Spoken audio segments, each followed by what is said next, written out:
Muito boa tarde a todos. Sejam bem-vindos ao 11º Congresso Nacional da Administração Pública, que vai decorrer até ao dia 25 de setembro. Prosseguimos a programação com uma entrevista sobre o poder local, descentralização e competências emergentes. Passamos a palavra ao jornalista e professor do ISCTE, Miguel Crespo, que irá entrevistar o Sr. Secretário de Estado da Descentralização e da Administração Local, Jorge Botelho. Connosco estão também a Sofia Figueiredo e o Luís Oriola a fazer a interpretação para a língua gestual portuguesa. Professor Miguel.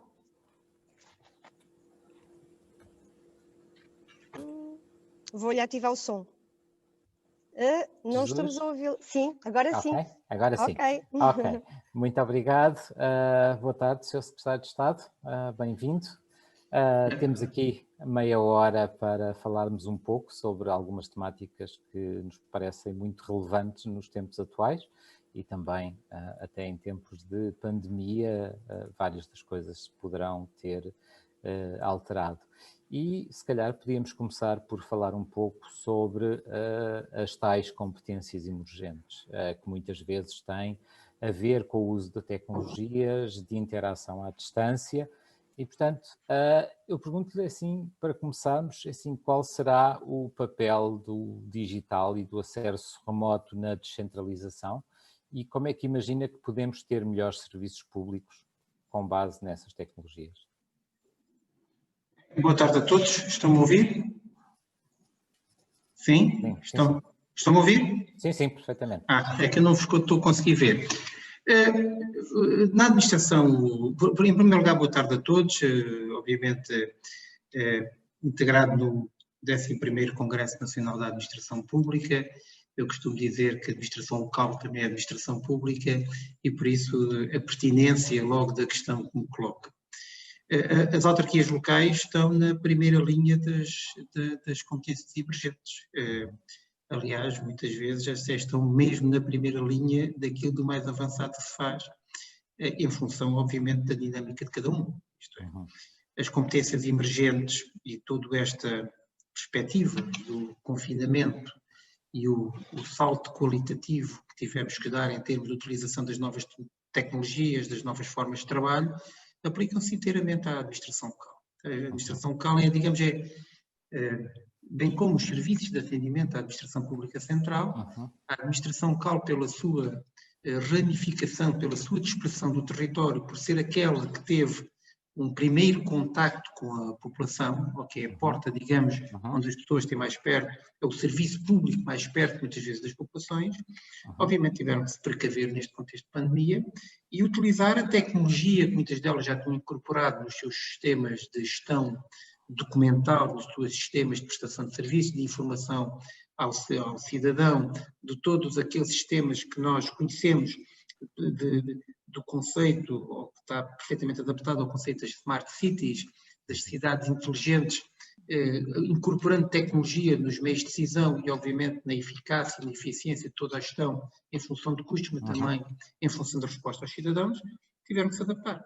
E, neste contexto, aquilo que são as novas competências emergentes são aplicáveis, são aplicadas e são, digamos, uma aspiração de aprofundamento que a administração local também tem para entrar na primeira linha.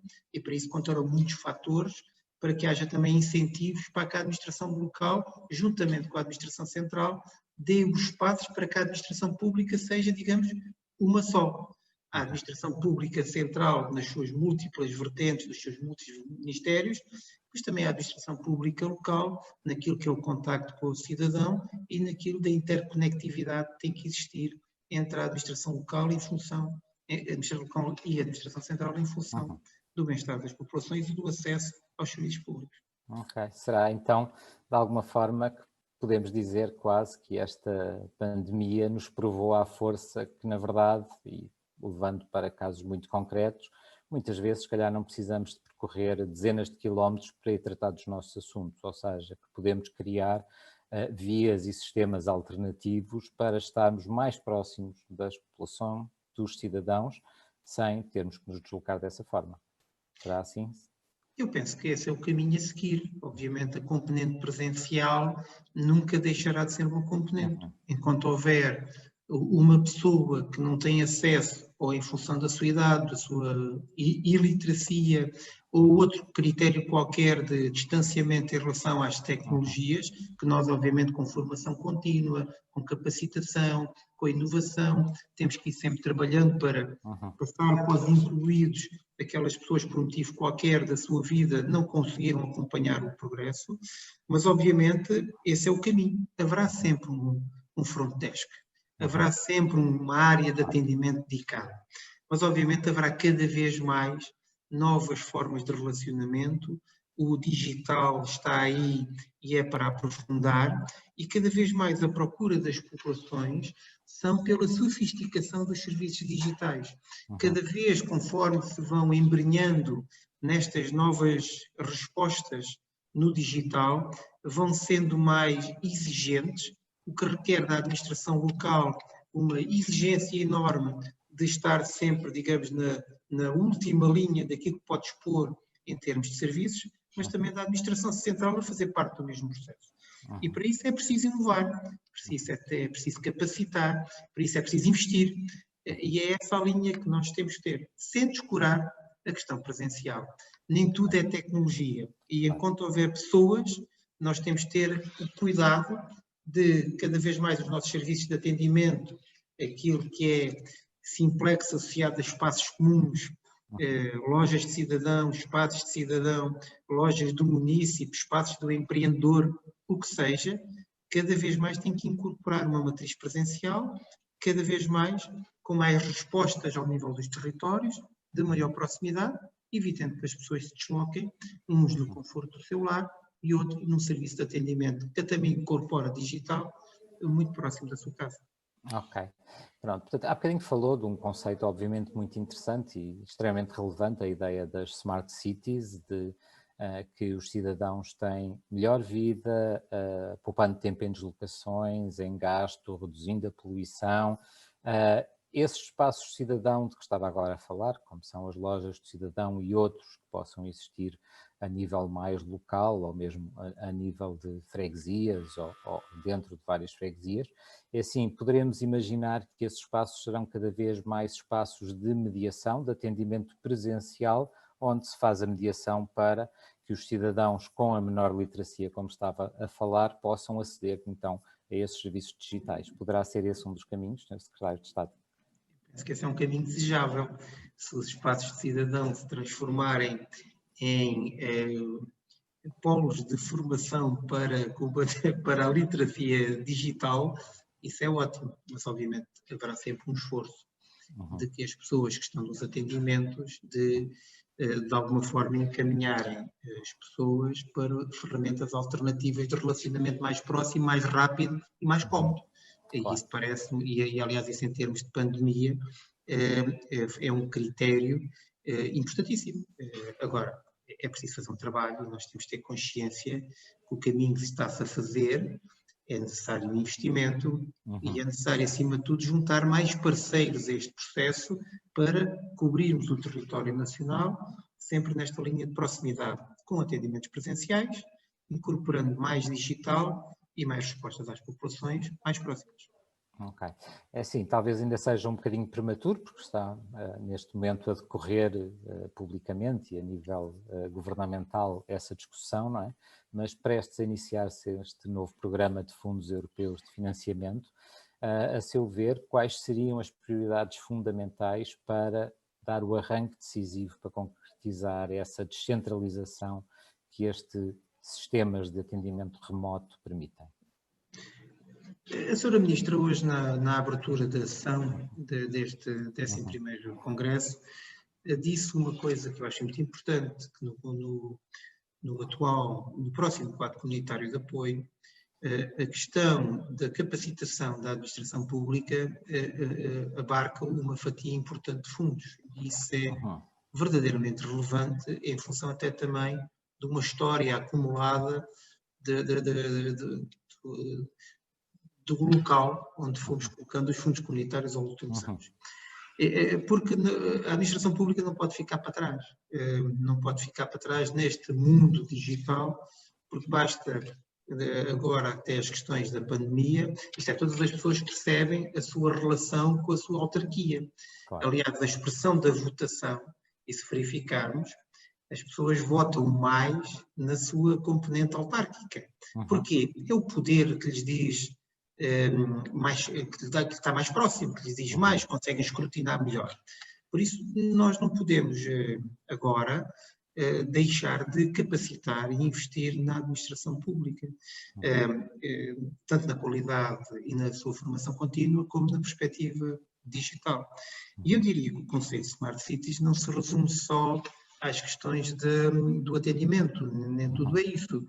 Agora, nós temos que incorporar a tecnologia, e há aqui um mar de investimento que terá que ser feito, para que nós sejamos cada vez mais, a nível autárquico também, obviamente nesta particularidade, cada vez mais eficientes, para gastar menos recursos e para poder canalizar os recursos existentes naquilo que é verdadeiramente os novos desafios, porque nós temos que combater o desperdício, temos que se transformar mais eficientes, adaptar, digitalizar, internet das coisas, tudo o que é sistemas sofisticados que fazem a sua gestão em prol do cidadão, porque verdadeiramente o cidadão quer hoje, até numa linha de eficiência, de menos gasto, mais transparência, consegue a nível local escrutinar melhor.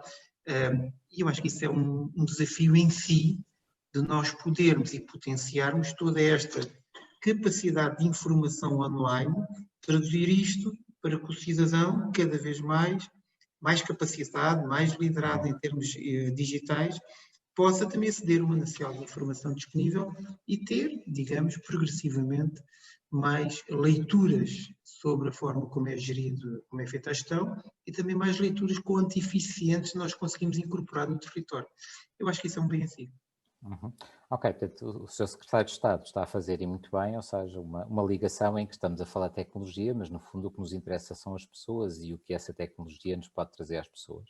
E ligou também essa questão com, digamos, o poder das autarquias, da proximidade perante os cidadãos. Isso querá dizer que, além desta capacitação, portanto, de todos os membros da administração pública e da administração local, poderemos também ver mais num futuro uma transferência de mais competências para as autarquias no que tem a ver com o atendimento e com a relação direta com os cidadãos? Sim, e não só. Dentro desta lógica que eu tento expor, obviamente a questão da proximidade e da gestão com proximidade é essencial. E aí entra o capítulo da descentralização, no sentido de que aquilo que puder ser feito em termos de subsidiariedade mais próximo dos cidadãos não tem que ser feito centralmente, por dois motivos. Liberta a administração central para questões de gestão a outro nível e, digamos, responsabiliza os decisores locais em termos daquilo que tem mais a ver com, digamos, as pessoas com quem lida diariamente, para que depois haja escrutínio, transparência, eficiência, todo esse critério. Obviamente nós agora temos um desafio enorme pela frente, que é concretizar o processo da descentralização que foi aprovado em 2018. E, como sabem, tem um primeiro prazo para muitas competências, cerca de 18, agora no dia 1 de janeiro de 2021, e depois nas competências mais, digamos, mais difíceis, mais pesadas, a educação, a saúde e a ação social, o prazo da transferência será em março de 2022. Por isso, este é o pacote com que estamos a trabalhar agora, e é esse o pacote que nós queremos ver passar para as autarquias locais, em processos negociados. É um processo que está a decorrer, é um processo que teve aqui uma entropia natural com esta questão do Covid, o que é perfeitamente justificável, mas que deverá ser concretizado, porque foi uma lei, um conjunto de leis aprovadas na Assembleia da República e que agora há vontade, tanto da Administração Central como da Administração Local, com uma ou outra exceção, para se poder concretizar. Obviamente isto não se esgota aqui, este é um processo em contínuo, da mesma forma que nós vamos digitalizando, vão surgindo novas questões, vão surgindo novas tecnologias, novas necessidades. Na administração local é a mesma. Concretizamos, interiorizamos, internalizamos uma determinada competência que vem dos serviços centrais, a partir de uma certa altura consideramos achar, porque somos exigentes, porque somos inteligentes, porque somos ágeis, dizer aquela competência que ainda lá está na administração central, eu acho que faria muito melhor aqui na administração central. Por isso há aqui um apelo a uma renovação destas decisões da descentralização e eventualmente aprofundarmos para outras áreas da gestão, para áreas que neste momento ainda não conseguimos perceber podem ser descentralizadas, mas que a dinâmica dos dias, a dinâmica das decisões que vamos tomando e a dinâmica de processos decididos descentralizadamente fará com que até os próprios autarcas tenham novas exigências para que o Estado Central se liberte de mais algumas competências que tem e que possam ser feitas com toda a competência e escrutínio em parte da Administração Central, libertando o Estado Central para, digamos, a gestão nacional das grandes políticas. Ok. Isto traz-me aqui outra questão, porque nós temos estado a falar, digamos desta descentralização de competências, mas há muitas décadas em Portugal discute-se também muito a descentralização de serviços, mesmo quando eles fazem parte da administração central, que nós sabemos, por questões históricas até, que estão muito centralizadas em Lisboa e Porto, e pouco mais, não é? Portanto, tem havido alguns esforços no sentido de que, por exemplo, assim, serviços centrais da administração pública não estejam fisicamente em Lisboa, Porto e nessas regiões. Ou seja, quando se fala de descentralização, também se fala em descentralizar as instituições do poder central. Será que estas competências emergentes, esta necessidade causada pela pandemia de aprendermos a lidar todos, mesmo aqueles que têm uma menor literacia tecnológica e mediática, a lidar mais com a tecnologia, será que é agora que se abre a porta para retirar de Lisboa e Porto muitos serviços da administração central? Vamos lá ver, nós temos que encaixar aqui também o conceito de desconcentração de poderes. Isto é, nem tudo é descentralização. Não é? Que eu diria, esse é um caminho que pode vir a ser tomado, mas digamos, eu talvez chamasse à colação, mais uma vez, aquilo que foram as palavras esta manhã da Sra. Ministra Alexandra Leitão e aquilo que também vi escrito numas declarações que fez, que é esta competência digital e esta questão de estarmos no teletrabalho, noutras formas de organização do trabalho, de trabalhar a partir de outros sítios, permite também, digamos, a deslocação de pessoas. Pode ser deslocação de serviços, mas nós temos que ser mais criativos que isso. Digamos que o fator de sucesso desta jornada é permitirmos que as pessoas possam contribuir no seu trabalho, dando-lhe condições para poder exercer a sua função e serem felizes no sítio onde querem estar. Isso pode ser no interior, porque se a tecnologia o permitir. Obviamente é sempre desejável criarmos serviços e corrigir aquilo que é a litoralização do país, com serviços públicos desconcentrados no interior, obviamente isso é importante. Mas enquanto isso não é, hoje aquilo que esta pandemia nos disse e aquilo que são os desafios emergentes da administração pública é que muitas competências possam ser feitas por pessoas que possam não estar sentadas nas direções gerais, nos ministérios e nos serviços que são centralizados, geralmente em Lisboa. E era aquilo que a Sra. Ministra dizia de manhã, e que me parece particularmente feliz, que é pessoas que trabalham em direções gerais ou em ministérios que possam estar numa terra do interior a trabalhar. Um diretor-geral que tem pessoas espalhadas por vários sítios e a coisa que lhe tem que preocupar é se elas têm tecnologia para conseguir fazer para desempenhar as tarefas que têm ou se ele próprio tem capacidade para, digamos, orientar, liderar a forma de organização do serviço para que aquela pessoa tenha uma produtividade elevada com níveis de satisfação pessoal, da compatibilidade entre a sua vida familiar e a sua vida profissional de uma forma suficiente ou eficiente para que o ganho seja para todos. Isto tem que ser uma relação onde todos ganham e, obviamente, onde ninguém perde, não é? Por isso eu diria, a resposta é sim em vários quadrantes. Os quadrantes da pessoa e o quadrante do serviço. E esta descentralização para as autarquias é uma coisa e a desconcentração é outra coisa, mas que aprofunda toda uma dupla vertente de preenchimento do nosso território com serviços que atraiam pessoas para que não haja desertificação ou, de alguma forma, não haja uma litoralização do país fixando as pessoas no interior. Eu acho que esse é que é um desafio enorme que nós temos para frente.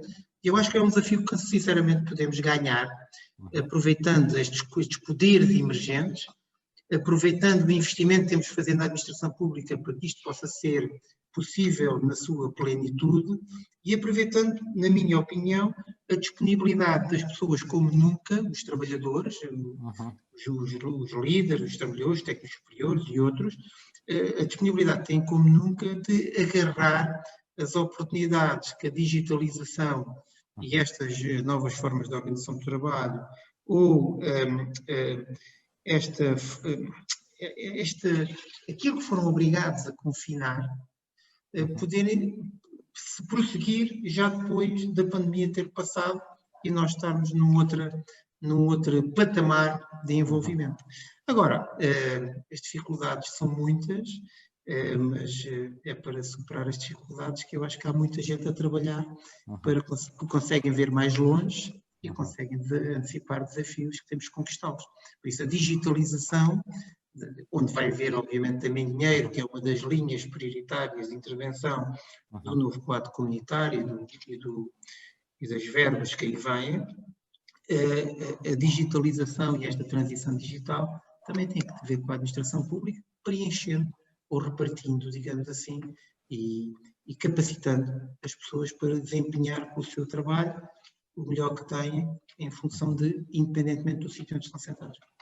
Ok, eu agradeço. Assim, queria agora pegar aqui numa ligação, assim, o Sr. Secretário de Estado já se antecipou um pouco ao que eu lhe ia perguntar a seguir, mas de qualquer maneira acho que era importante fazermos aqui este paralelo, porque assim nestes 6 meses, desde que estamos a viver em pandemia, já estamos a ver, mesmo em Portugal, portanto um pouco por todo o mundo, mas mesmo em Portugal, no setor privado, e aqui para fazer um bocadinho a ligação entre algo que já está a acontecer no setor privado, muitas empresas a tomarem decisões, logo veremos se acertadas ou se prematuras ao fim de tão pouco tempo, com base na experiência destes 6 meses. Por exemplo, e já o Sr. Secretário de Estado já está a falar disso, concluindo que é mais produtivo e barato fornecer equipamento e infraestrutura aos colaboradores para eles trabalharem em casa do que manter instalações a funcionar e com lógicas de espelho, que se tem falado muito, ou seja, portanto, uma semana estão uns fisicamente, outra semana estão outros, fazendo o quê com isto? Necessitando apenas de metade das instalações, oferecendo melhores condições de vida, porque as pessoas perdem menos tempo em transportes, em deslocações, portanto, reduz o stress, procurando novas formas de gestão do trabalho e de validação desse mesmo trabalho, não é? Porque é necessariamente diferente quando estamos à distância com as pessoas com quem trabalhamos e quando estamos fisicamente, e havendo já indicações de ganhos de produtividade das empresas que estão a optar, não apenas por causa da pandemia, mas como um caminho para o futuro, para lógicas destas. Seria uma opção para os serviços públicos olhar para essas experiências do privado e tentar integrar aquilo que fizer sentido, sabendo que, obviamente, há lógicas e objetivos diferentes? O que eu considero é que nós temos a administração pública, e tanto central, mas especialmente a local, deve olhar para tudo o que é avanço tecnológico e avanço de gestão, seja vinda do privado, seja do público. É certo que as coisas não são as dimensões, há várias dimensões, não são as mesmas. Eu diria que a plataforma tecnológica tanto corre o serviço público como se corre o serviço privado na plataforma tecnológica. Mas, obviamente, a administração pública tem uns componentes importantíssimas de base, digamos, normativa, de base de gestão contabilística, de base de gestão financeira. Isto é um conjunto de regras por qual temos o ordenamento jurídico português todo enquadrado. É claro que os privados também têm que cumprir regras, mas aqui é tudo mais... Obviamente é diferente, eu sei que há muitas diferenças, por isso é que eu perguntei até que ponto é que a administração pública consegue integrar algumas destas lógicas. Já disse que a inspiração, obviamente, é para aproveitar. Eu dir-lhe aquilo que tenho de experiência da administração pública, da administração local. A administração local tem muitas soluções, foi incorporando muitas soluções tecnológicas que, digamos, que foram de alguma forma incorporadas por proposta de empresas privadas à luz e da experiência de empresas privadas, depois que evoluíram para sistemas muito mais complexos de gestão pública, nomeadamente com sistemas de normalização contabilística, incorporação de um conjunto de valências que as tecnologias o permitiram, não é? Mas eu diria que a procura da melhor gestão por parte dos autarcas fez com que muitas vezes, muitíssimas vezes até, tenham olhado para soluções que encontraram no privado para incorporar, nomeadamente na questão de sistemas eficientes ao nível de saneamento, ao nível do urbanismo, ao nível N situações que não têm a ver só com o conhecimento e a prestação do atendimento, mas que são a base para serviços públicos. Por isso a resposta é sim, é desejável e adaptável àquilo que é a dinâmica e a forma organizacional que um Estado tem e que deve continuar a ter. Porque hoje toda a gente percebeu, mesmo muitos que duvidam do papel do Estado, que o Estado é absolutamente incontornável quando as coisas correm mal. E é esse o ponto de reflexão do futuro. Então, se o Estado tem um papel incontornável, porque todos, no fim, recorrem, nem que seja por limite ao Estado, o Estado tem que se modernizar, tem que se adaptar e as pessoas têm que ter a consciência do papel insubstituível que o Estado tem e que deve ser um Estado moderno, deve ser um Estado o mais digital possível e mais eficiente possível. Ok. Sr. Secretário de Estado, é assim, o nosso tempo correu, esgotou-se, e antes que corram connosco daqui, porque o programa tem que continuar, agradeço-lhe imenso a conversa. Poderíamos ficar, imagino eu, mais 1 ou 2 horas a falar sobre esta temática de forma muito relevante. Temos que ficar por aqui e acho que podemos ficar já com, pelo menos, a ideia de fomos forçados a reagir rapidamente, a administração pública central e local muito mais para garantir, portanto, o bem-estar de todos os cidadãos e que tudo continuava a funcionar e que mostrou-nos pelo menos que a digitalização funciona. Se houvesse dúvidas, é possível manter as coisas a funcionar em moldes diferentes daqueles que estávamos habituados, herdados do século XX, e portanto de 2020 para a frente é mesmo esse o caminho que vamos ter. Muito obrigado, Sr. Secretário de Estado. Agradeço a oportunidade e as perguntas. Muito obrigado. Ok, obrigado. Maria de Jesus, é consigo agora. Sim, muito obrigada. Penso que foi uma conversa bastante interessante e ficaríamos com certeza com mais temas para tratar, mas temos mesmo que encerrar esta sessão. Agradeço a todos a participação. Relembramos que às 15h45 estaremos novamente na sala para dar início à mesa redonda 3 com o tema As competências emergentes na administração pública. Até já. Okay. Obrigada, boa tarde. Muito obrigado. Obrigada, boa tarde. Até já.